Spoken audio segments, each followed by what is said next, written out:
How's it going, everyone? Welcome to episode 20 of Fordham Firesides.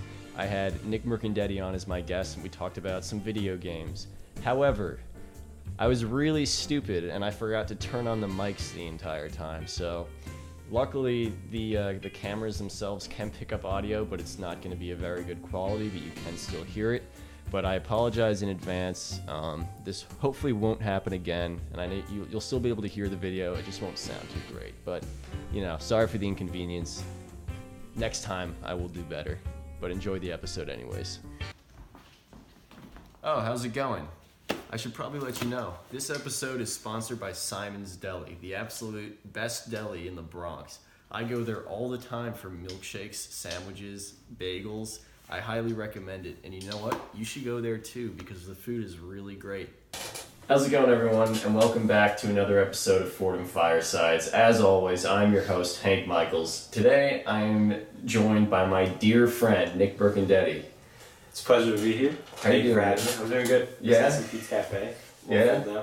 Yeah, how was it? It was delicious. Great. Had a nice panini. Yeah? Woke up a little late today. Woke up like 2. But Okay. It's like 5, so definitely a lazy Sunday. Yeah, but you're just craving a panini and you need to go in I need for one. it. I need it all day, so I need to go in. Yeah, I understand that. I had KFC earlier today. Sounds great. Only like an hour ago. I was just like not really hungry all day. Then all of a sudden I'm like, I could go for some KFC. So I got Never go wrong with that. some fried chicken, some coleslaw, some beans, some chocolate chip cookies. I was thinking about Uber eating that yummy Thai. Was it Thai yummy? Whatever it was when we Uber eated yesterday. That was delicious. Big Thai guy. Oh yeah. I don't know if I've Uber Eats Thai before. I might have. Who knows? But yeah, It's definitely worth it. I was actually having this conversation with my roommates earlier. I'm like, I may not be a good cooker, but I'm really good at Uber Eating. Yeah. Definitely. I thought that's me too. I don't like to cook. I don't like to leave food out, like plan out a day of cooking. Yeah, what does that mean? Yeah. So Nick, you're a big fan of video games, correct? Yeah, I've always loved video games ever since I was young. I've always had other hobbies, but video games are something I always just love to play. Yeah, we have that in common. I really like video games. Yeah. I didn't get into that too much until like high school, but when I did, I just played everything that I missed, especially from the 360 PS3 generation. And then since then, I've just caught up with every what I feel like is an important release since then, and it's just. It's great. It's a great pastime. It's not something that I have to do every day, but when a big game does release, then I just devote all my time to it. Like this guy right here, Red Dead. It's so good. We're sponsored by Rockstar. Yeah, I wish. Have you played Red Dead? Yes, I have. I'm on chapter 3 right now. I haven't had time. I haven't we're talking about video games, and I haven't played video games really at all recently. I played over break, but besides that, I've just been busy with work and stuff. Yeah, no, it's getting to the point where I'm not going to be able to do much of anything besides work. I was looking at my schedule for this week, but yeah, it's not looking good. But yeah, I mean, after I beat Red Dead, I kind of went into Hitman 2, which is really fun. Those games are really dumb and great. Yeah.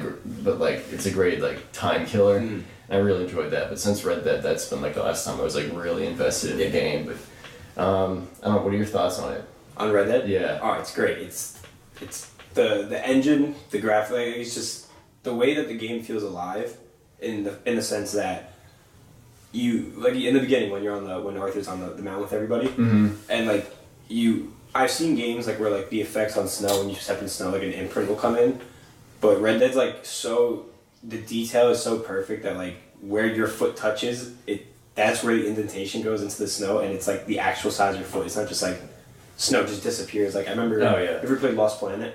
No, I haven't. I've heard of it though. So in that game, that's in a snowy area, the first Lost Planet, and you would walk into snow, and it would move, but wherever your character is, the snow just kind of disappeared. Yeah. The attention to detail in this game is incredible. Yeah, it's insanely accurate. Just it makes it. This could be something where people are just oh, there's so much detail. It's just it's a pretentious thing, but it's it's more than that because it actually helps you feel more immersed in the world. Exactly. Because they've left nothing out.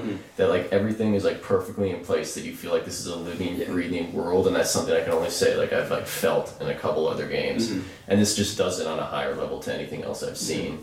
And it's the way you just walk around the world and you can literally like interact with anyone. Yeah, and everybody has a story. You can just like say something to people. Like there's a button where you can just greet people. You can antagonize people, or you can draw your weapon. Yeah. And it's not just like you say hi every time you press greet. Like your character Arthur will say something that like fits with like the scenario. Like, maybe he'll just say like afternoon, or like depending on what someone's doing. Like if someone stumbles out of the bar drunk and he greets them, he's like, "Hey there, mister, you had a few too many, didn't you?" or something like that. And like everything is so well thought out. Yeah. And it's fantastic. I love the way that with the way you just said, like how Arthur can greet people. I love how easy they made it as well. Like, because that cursor pops up anytime you see somebody, you can press the greet. It's just so easy. Oh, like, yeah. Once your player's focused on the person, like you just press X or B, and it's like you greet that person. I know, it's awesome. Like it makes you want to do it. Yeah. In like other games, for like The Witcher 3, for example, or like other RPGs where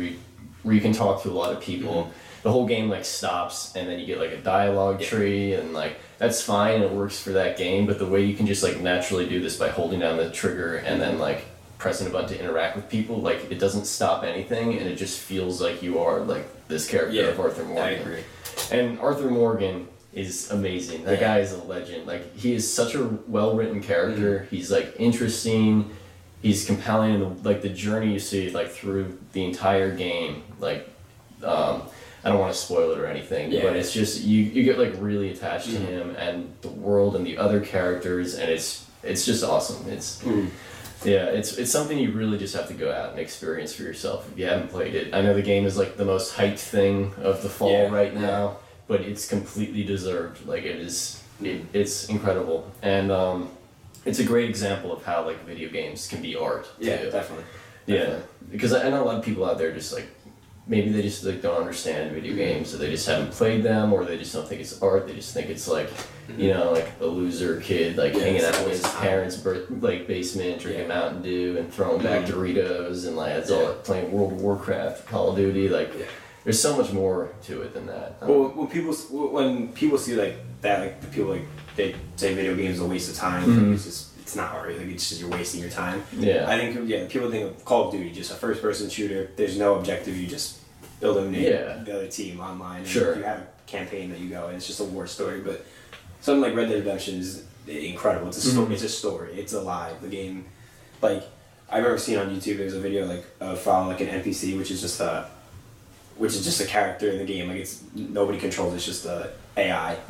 So they followed like a farmer, and it was like real time. So like he wakes up at like 6 a.m. Yeah. He'll tend to his pigs, the horses. He'll like move hay around, go into the barn, and then like by the time his work is over, so 5 or 6, he like goes to the saloon.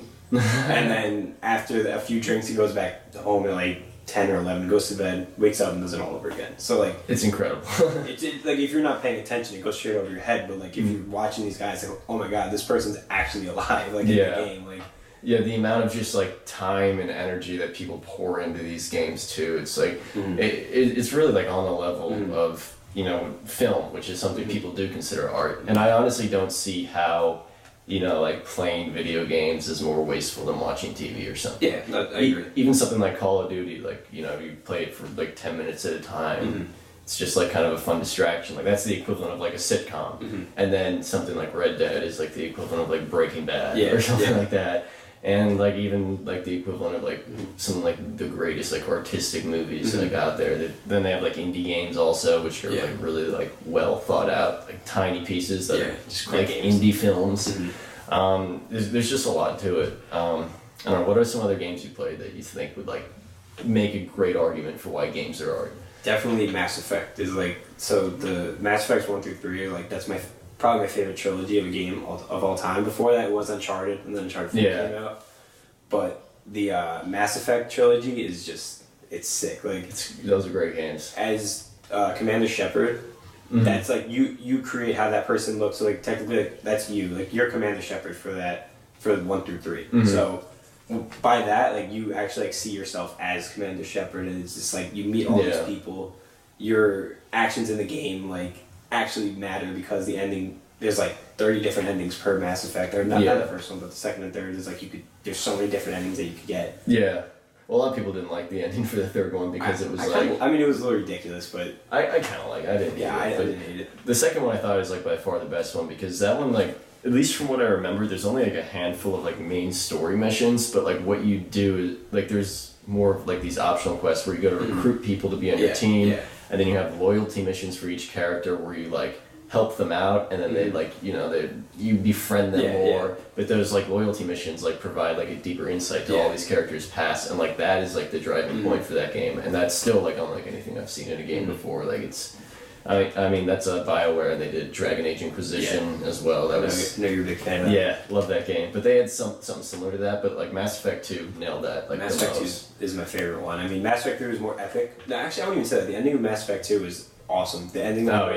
Where Shepard like he like jumps off, like he tries to jump into the ship, like it's just epic. Like it goes in like slow motion, like while he's like, flying through the air. Yeah, it's been a long time since I played that game. Yeah, actually, I remember from like the opening of 2 where like the ship's like blowing up, and then you play as like Joker, who's like the paralyzed pilot. I don't know why they call him that. When people hear like the name Joker, they're gonna think the Joker. They're not gonna think of like Seth Green's character from Mass Effect. But I forgot that was Seth Green. Yeah.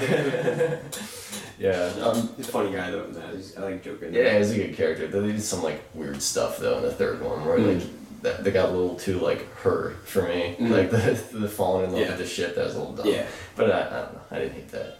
Have you ever played the BioShock games? My cousin played BioShock 1, and I never got it because by the time BioShock 1 came, I was like, we were all young, and I was honestly kind of scared to play it because I don't really like horror. I didn't like horror at the time, so like I see the trailer, I'm like, oh my god, it looks terrifying. I'm not playing that. But then I watched my cousin play it, and I was like, this game's actually sick. I never bought it. Yeah. But when BioShock Infinite came out, I bought BioShock Infinite. I enjoyed BioShock Infinite. Was my favorite one. That was actually my favorite game of all time for like 5 years until Red Dead came out. Shoot, there go my lights again. It's alright, it happens all the time. No, Infinite is like both those games complement each other. The first BioShock and then Infinite. There's BioShock 2 as well, but that was made by a different developer. Like I've never even played it. I don't think you need to. Yeah. But like that's like one of the deepest games. Like both of them really. Like the first one is like loosely based off of Atlas Shrugged, the book, and it tells a story of like you like discover this underwater city that was made by all these people that like wanted to be greater and not restrained by like the common folk and like law and all that stuff like on the surface. So they go to create this like utopian society of like great thinkers, and by the time you get down there, it's all destroyed and overrun. The people have like become like addict zombies or something. So you don't really interact with any like living people in that game. But what makes that game great is just exploring the city and just sort of discovering what happens. And it's fascinating. It's like eerie, like some of the imagery is like creepy but like really compelling. Yeah. And then Infinite came out. And I like that one more just because I felt like there was more actual like moment-to-moment storytelling rather than just like story within the world.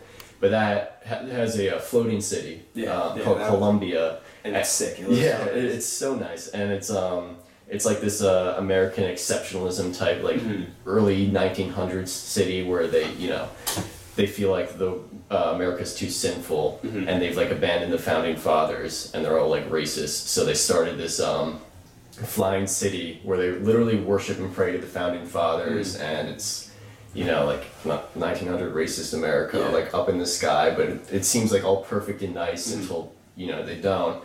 When it flips, it's awesome too. Like when like everything starts to like hit the fan. Oh yeah, it gets crazy. Yeah. Like it's a real like mind-bending story. Yeah. But you like play as this guy's like a private investigator who like has a message that says, "Bring us the girl, wipe away the debt." And you have no idea what that means, and you're just kind of exploring the city, figuring it out. You meet her, and slowly like the true story unravels, and it's like mind-blowing. But both those games are like fascinating like cultural commentary, but but also like a timepiece. And I love those games. Yeah, definitely. Yeah. How do you feel about Fortnite? Like mainstream, like every year there's like a top mainstream game to come out kind of thing. Yeah. Like Call of Duty was the mainstream game like for everybody like a few years back. And now it's Fortnite. How do you feel about those top games? Like, I mean, good for them. Fortnite came out last year, which was funny because I remember when Fortnite was announced, it was you know, like the save the world mode. Yeah, it wasn't even Battle Royale. Which like wasn't even the name of the mode back then. It was just like, this game is Fortnite, and you build stuff, and like there was like waves, and I don't know.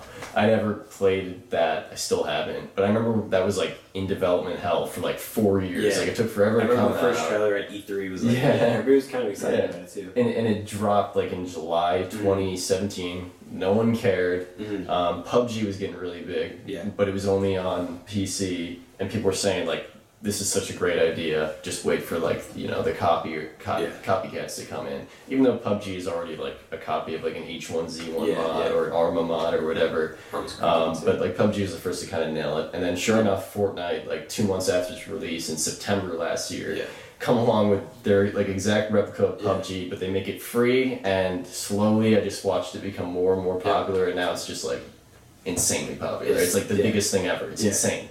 And I like the game. It's such a great concept, like a Hunger Games style. Like you die and death is permanent, and like like it's such a fun game. I do find it like annoying how popular it's been. Where it's just like it's right up there with kids like, you know, on their fidget spinners and they're like flossing and stuff, and like it's like to the point where it's like become an annoying cultural phenomenon. But it is like a really good game. Yeah. Just like, I'm not a huge multiplayer game. I kind of lose interest in those games over time, so I haven't really played it in several months, and I don't know if I'll ever go back. But yeah, no, it's like good for them. It's good to see something that new being like dominant in the multiplayer area. I only play multiplayer games if I'm playing with like friends, though. Like so, like unless I got the new Call of Duty, like the Black Ops. And I love the multiplayer. It's probably my favorite multiplayer in a long time. But I will never play it unless I'm like playing. The only multiplayer game I'll play by myself right now is Madden. Madden's. Yeah. I mean, I got like crazy high into like ranking wise, like into Madden 18 with the Tom Brady cover. Oh yeah. I was like, I got like a certain month like for Ultimate Team, I was ranked like 43rd in the world. Like I was really putting in like absurd amount of hours. That's awesome. Into it. Yeah. But I actually like Ultimate Team, like stuff like that. Like I actually really like that for games. Yeah. So like the concept that you have to actually put all this work in to actually get a good team. And you also get better in the process of playing so much. But like with Madden, like I felt like it was like almost like a 9-to-5 job. So like if I miss like 2 or 3 days in a row of playing Madden, then I'm behind everybody else. Yeah. Like, the game never stops. Like people are always getting new cards, finishing sets, and killing. Yeah. I think that's cool though when a game gives you like more reason to keep going other than just like the immediate satisfaction of just winning or losing a match, but like when there's like a longer game that you're playing in multiplayer stuff, and I think that's cool. I've never played, I don't even know if I've ever played Madden. I'm not a huge sports game guy, but I can like appreciate like how well they're made and how much detail is put into it. It's pretty interesting. Alright, Nick, thank you so much for coming on. Thank you for having me. It's a pleasure. I know, I could too. I'm glad I got to finally get this in. I think this is my episode 20. Look at that. Sounds good. Yeah, it's fantastic. But yeah, until next time, like, comment, subscribe, follow me on Instagram, and I will see you in a couple days.